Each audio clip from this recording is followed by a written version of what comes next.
Bonjour, dans cette vidéo astrologique, on va aborder le sujet de la pleine lune du 16 avril cette année. Ça va être une influence astrologique assez perturbatrice parce qu'on a le carré soleil et lune à Pluton. Les carrés de Pluton sont réputés être difficiles parce qu'on a à lutter contre ses propres démons et contre son ombre et contre des choses inconscientes et donc ça peut être assez dur, mais ça se déroule surtout sur un niveau intériorisé, je dirais avec ce Pluton, avec ce carré, mais ce n'est pas le seul aspect. Donc on a d'abord Soleil sur 26 degrés du Bélier, Lune sur 26 degrés de la Balance. L'axe, moi, les autres. Bélier, en tant que premier signe, cherche à s'affirmer, mais ici, avec cette opposition Soleil-Lune, notre propre identité et notre individualisme seraient obligés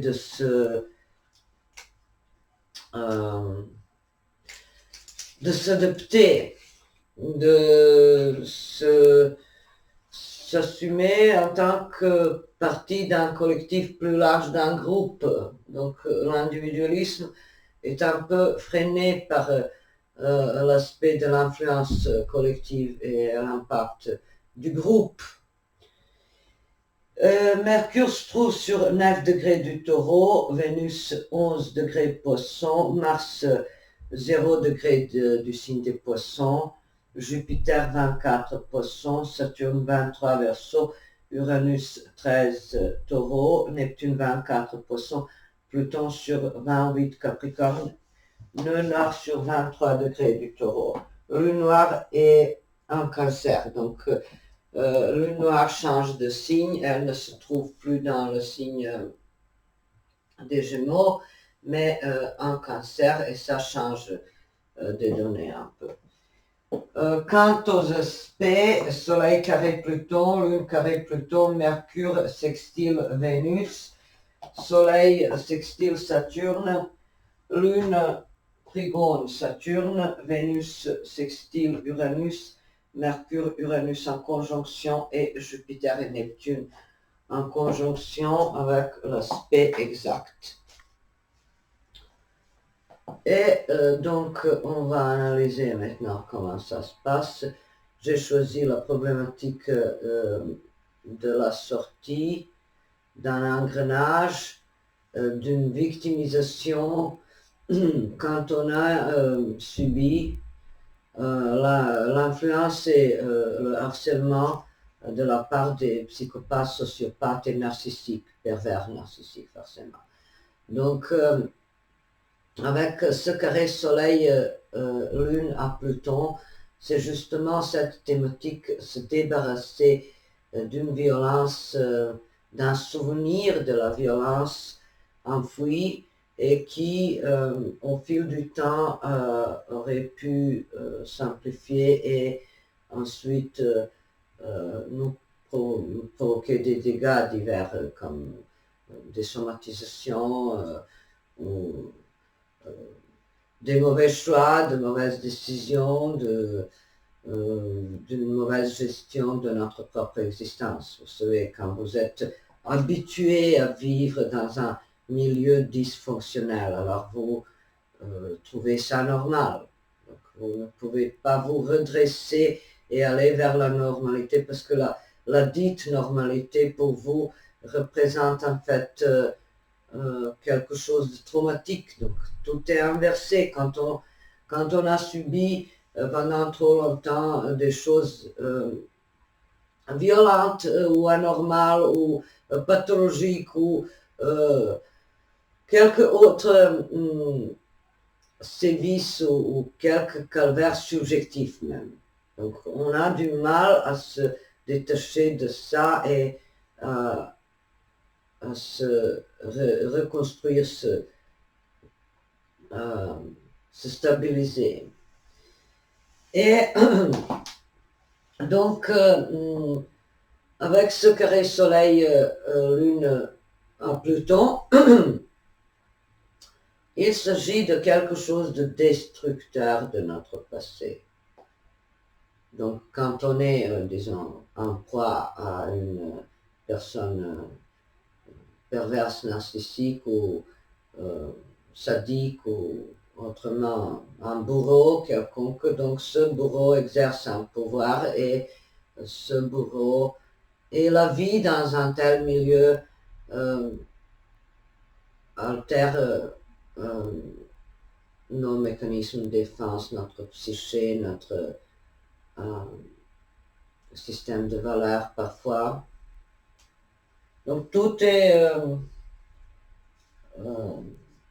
est chambardé, tout est influencé par ce vécu.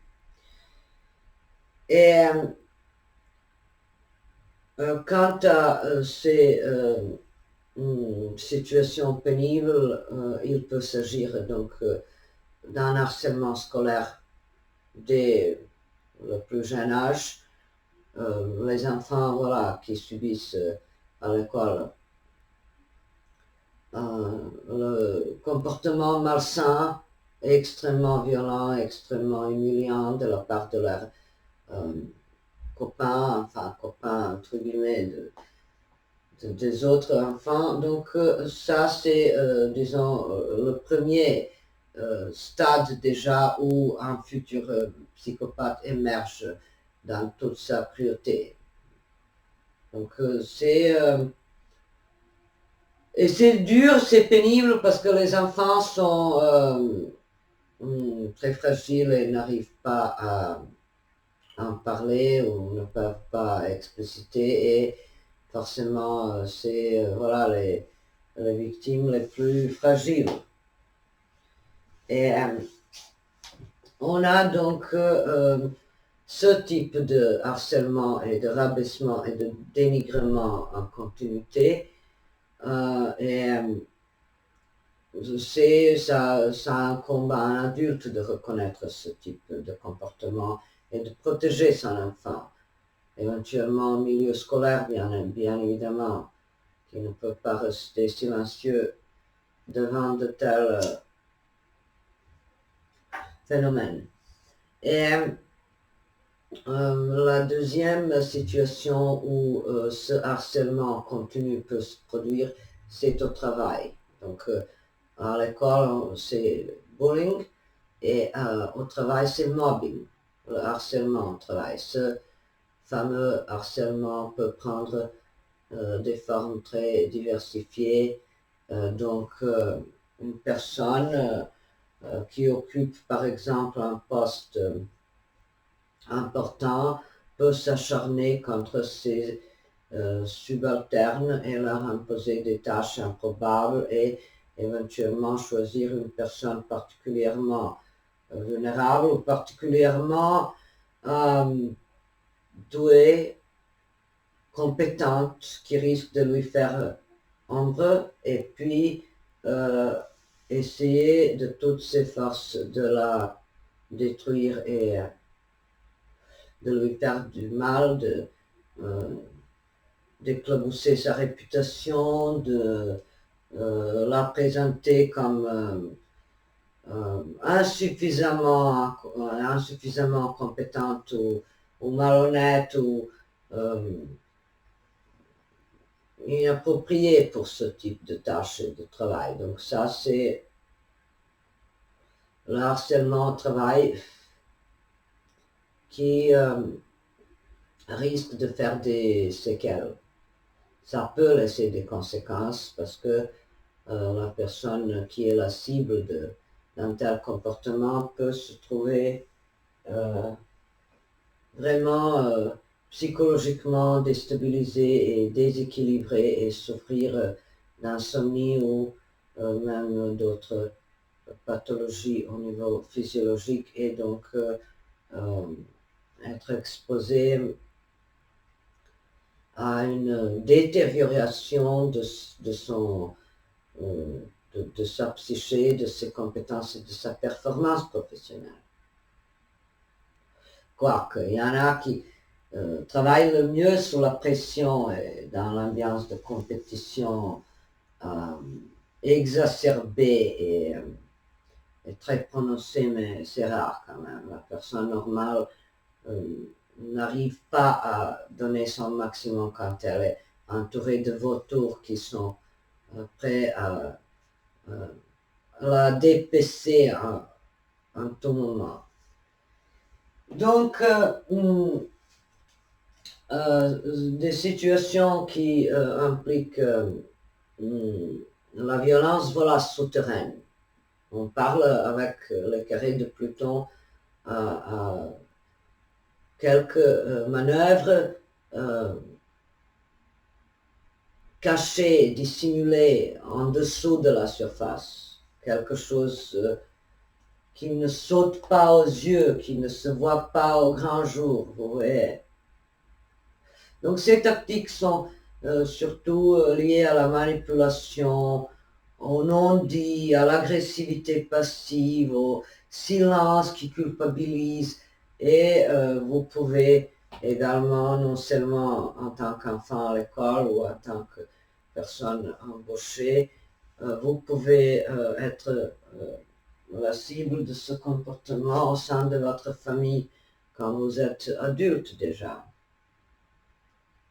Ça peut être donc le parent, frère, sœur, époux, épouse, donc une personne qui vous culpabilise sans cesse et qui essaie de vous transmettre son propre mal-être ou qui se nourrit de votre énergie, tout simplement. Donc après, les contacts continuent avec ce type de personnes, on se sent vidé de nos énergies, on se sent absorbé et on a l'impression que mentalement on est enfermé dans un labyrinthe sans issue. Parce que c'est tellement ennuyant, c'est tellement encombrant. On se justifie et on ne voit pas la fin de ces situations kafkaïennes. Donc, j'en déduis que on aurait pu tous se trouver dans ce genre d'inconvénients et de situations assez pénibles à gérer, assez difficiles à comprendre. Voilà, c'est surtout, disons que le sens de ce comportement nous échappe, vous voyez de quoi je parle. Donc, on n'arrive pas à comprendre pourquoi quelqu'un nous a pris pour coupables de tous les maux de cette planète. Vous voyez. Et au début, on ne dispose pas d'un mécanisme à définir que c'est faux et qu'il s'agit de la manipulation et d'un essai de détruire notre authenticité, notre intégrité. Donc, la maltraitance au sein de la famille et au travail ou à l'école ou n'importe quelle autre situation peut provoquer un mal-être profond que les gens qui ont vécu ce type de harcèlement décrivent comme le viol de l'âme. On a été donc exposé pendant trop longtemps à une souffrance, à une douleur psychique et on s'est tellement approprié cette douleur qu'on a fini par croire qu'on est coupable de quelque chose. Pas forcément de tout ce qui nous est imputé, mais de la plupart des choses qui nous ont été imputées. Donc on a du mal à se détacher de cette ambiance de culpabilité ou de haine ou de désir de vengeance. Voilà, quelqu'un au fil du temps peut accumuler ce stress et cette frustration d'avoir été pendant trop longtemps victime d'un tel harcèlement, et puis voilà, quelqu'un va devenir agressif, quelqu'un va devenir introverti, se recroqueviller dans sa bulle, éviter le contact avec le monde social, devenir introverti, avoir du mal à faire confiance aux autres. Donc voilà, ça laisse des traces, ça marque la personnalité. Et ensuite,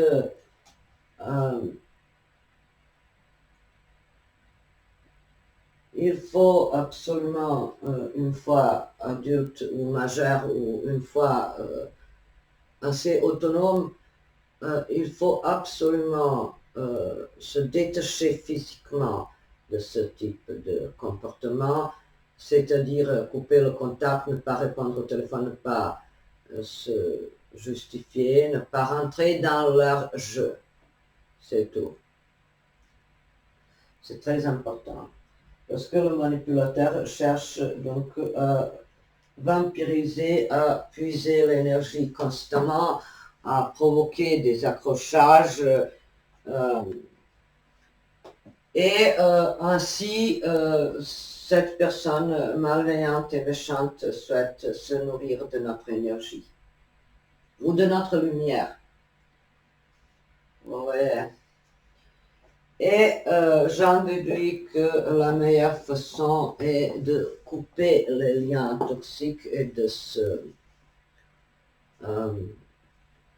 s'éloigner physiquement le plus souvent, parce qu'au fil du temps, on perd le goût de vivre. Par exemple, si vous êtes victime d'un tel comportement de la part de votre père ou mère devant vos enfants, donc votre parent adulte se moque devant vos enfants de vous en permanence, et puis vous en avez marre, donc vous devriez absolument couper les liens et ne pas vous justifier, parce que il va chercher à introduire vos propres enfants, les monter contre vous, et donc ce jeu malsain peut continuer, voilà, avec la destruction psychologique des générations futures. Vous voyez. Et donc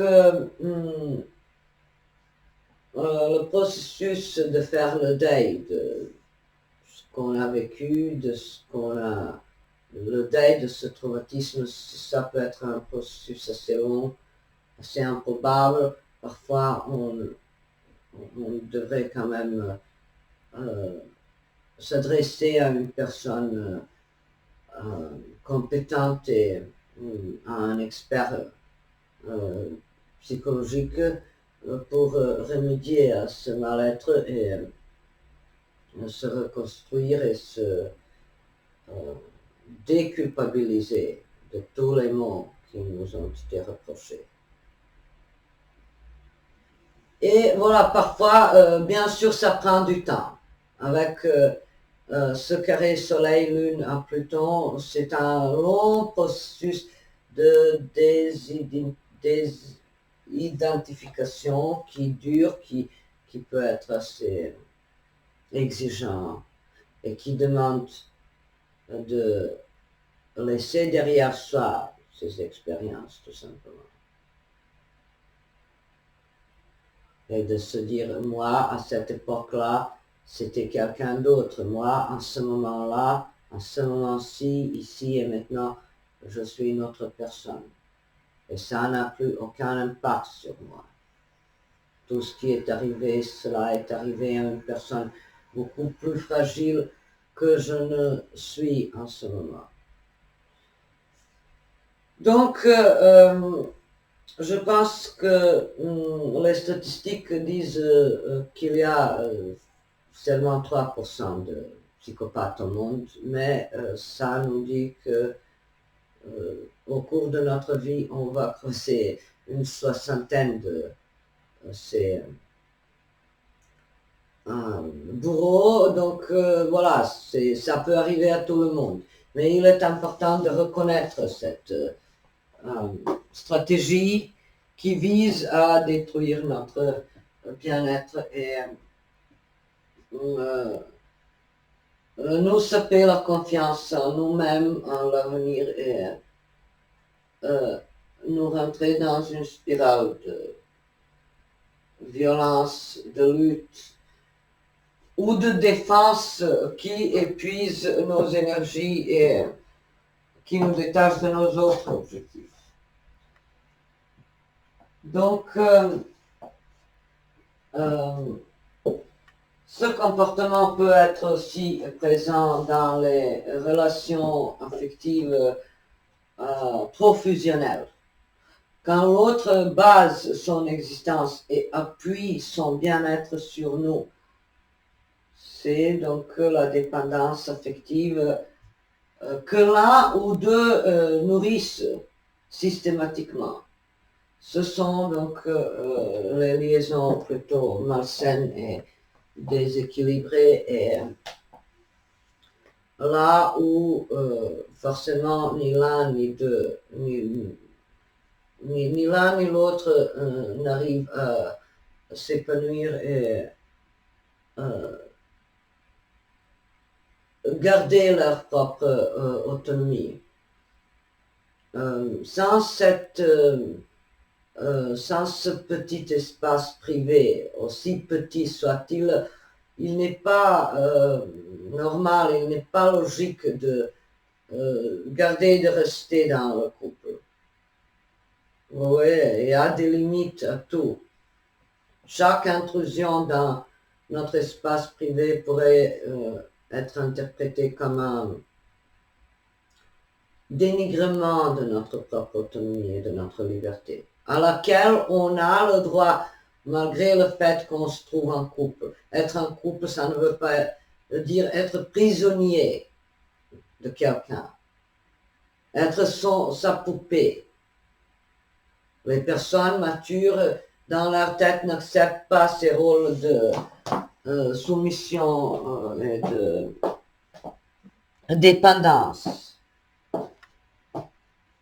Et quant aux autres aspects, Mercure sextile Vénus, c'est un aspect positif.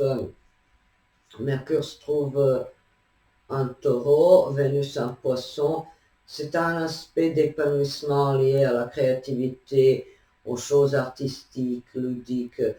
Ça peut être l'intérêt pour quelques arts manuels, disons, poterie ou quelques jardinage, peinture.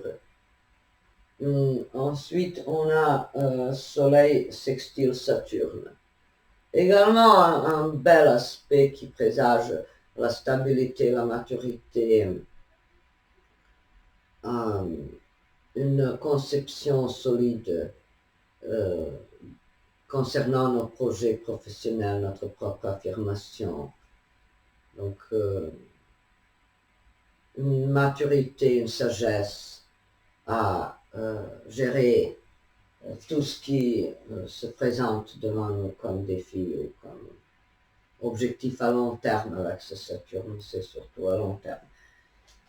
Et Lune sextile Saturne, également un bon aspect qui présage la stabilité, la sécurité émotionnelle. Comme si en se détachant, en se désencombrant de ce bagage lourd de traumatisme du passé, de traumatisme inconscient, on retrouve la force en soi-même à gérer le quotidien, les choses matérielles concrètes avec cet aspect Lune Trigone Saturne. Vous voyez, donc par exemple, vous aviez une belle-mère ou quelqu'un, voilà, une voisine envahissante qui voulait se faire indispensable, qui vous embêtait sans cesse, mais là, une fois vous coupez le contact, vous êtes plus prête à gérer votre propre quotidien, vous mettez le réveil, vous vous réveillez vous-même, donc voilà, vous faites des choses en toute autonomie et vous n'avez plus les comptes à soumettre à qui que ce soit. Vénus sextile Uranus. C'est un bel aspect d'amitié, de solidarité, d'empathie, d'inspiration, d'originalité. Mercure conjoint Uranus, également un bel aspect. Les idées originales qui foisonnent, la créativité en hausse, l'individualité aussi, le réveil d'un don créatif personnel, unique, voilà. Et Jupiter, conjonction Neptune, l'aspect particulièrement important pendant cette éclipse, je dirais, un aspect qui se produit rarement, donc ce n'est pas un aspect par exemple qui se produit tous les mois, donc Jupiter en conjonction à Neptune a un effet thérapeutique lié à la création ou à un lâcher-prise ou une foi, une croyance, une religion, une spiritualité croissante et un aspect qui libère des contraintes.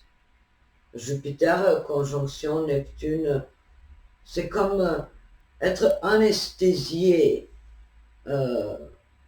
et ne pas ressentir le mal ou la douleur ou la souffrance. Mais cet aspect peut parfois évoquer l'évasion, l'abus des substances diverses, médicaments ou les substances stimulantes. Donc il y a un danger latent d'évasion par le biais de quelques méditations, un état de transe ou de quelques fuites mentales. Donc fuir la réalité par le rêve, par la création, ou par l'usage de quelque chose, alcool, tabac, je ne sais pas, ça dépend. Mais si cet aspect est sublimé de manière lucide, consciente, ça peut être un aspect vraiment libérateur. Je dirais que c'est l'aspect, c'est cette conjonction, notamment en Poisson, Jupiter, Neptune, ça m'évoque la présence d'un ange gardien. Une présence très forte, quelqu'un, l'âme de quelqu'un qui veille sur nous, qui ne nous laissera pas trébucher et tomber sous le poids de contraintes quotidiennes. Ça peut être aussi l'oubli de quelque chose du passé. Voilà, on prend les distances, on n'est plus dans la souffrance. Et les autres aspects, les autres transits, Mars en Poisson. Mars en Poisson.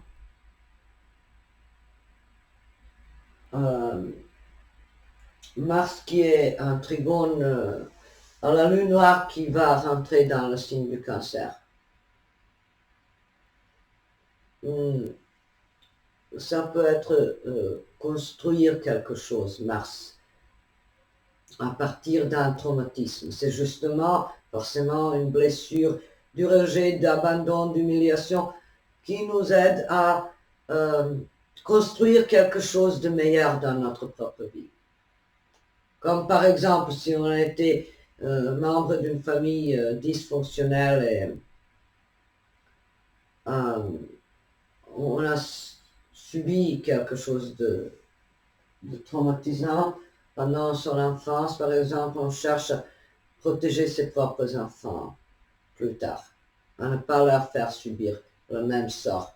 Par exemple, on cherche à avoir toujours suffisamment de moyens matériels pour nourrir sa famille, pour ne jamais les laisser éprouver la pénurie et la précarité financière et matérielle. et la sensation qu'ils sont privés de quelque chose. C'est ça, donc quelques facteurs inconscients peuvent éveiller la force consciente de construire. L'énergie concrète à construire quelque chose. Ça peut être trouver du travail, se faire construire la maison, voilà, trouver quelques bases solides pour les projets professionnels, s'entourer de bonnes personnes, recevoir le soutien de la part de quelqu'un, etc. Mars en Poisson a ici un effet invisible, donc l'énergie peut être un peu dissipée, un peu tournée vers les choses abstraites, vers les idéaux, mais ce n'est pas mal non plus d'utiliser ces énergies au profit d'un idéal. L'idéal, ça peut être donc la paix dans le monde ou la paix dans sa maison, dans son propre foyer. Vous pouvez donc choisir la paix et vous activer en faveur de cette paix, de cette harmonie. Si vous aviez par exemple des conflits au sein du couple, vous pourriez mettre fin à ça. En privilégiant largement la paix, le calme, l'ambiance sans dispute, sans ton monté, sans querelle et voilà, donc je suppose que ça va être pour nous tous un petit débarras quelconque. Pardon. Se débarrasser de quelque chose ou apprendre à relativiser les faits qui sont vraiment survenus et qui ont toujours un impact sournois qui sape inconsciemment notre action visible, concrète et pragmatique. Relativiser ou tourner la page ou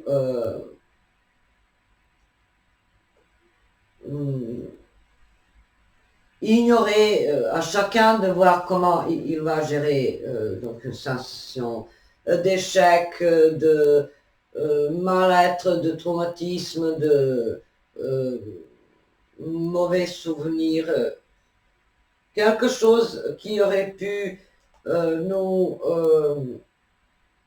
bloquer dans la recherche du bonheur et de l'épanouissement. Avec cette pleine lune, on sort de la période de suspense.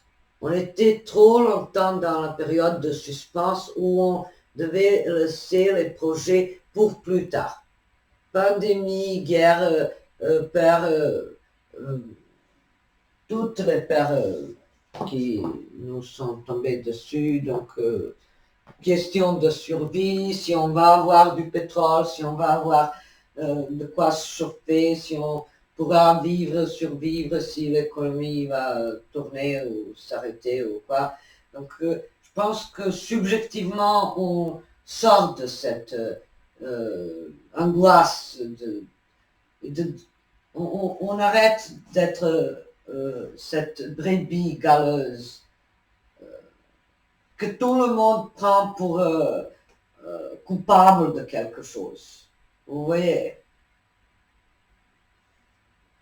Donc ça peut être le rejet de quelques stratégies, de quelques manœuvres malsaines dont nous faisions l'objet principal. Pour quelqu'un, ça peut être finir, clôturer une dispute ou un procès de justice ou un autre conflit quelconque. Pour quelqu'un, ça peut être mettre fin à un conflit intérieur. Accepter les choses telles quelles, assumer la réalité, sortir de sa bulle, oser se battre pour s'affirmer avec ce soleil en bélier. Mais ici, on se rend compte que cette affirmation ne peut pas se passer dans les marécages de ces couches inconscientes des traumatismes permanents. On ne peut pas avancer quand on est embourbé dans les contrées sombres et lugubres et embouées, vous voyez. Donc on arrête de patauger dans quelques stagnations, dans quelques marécages, on sort d'un état de stagnation. Avec cet effet, on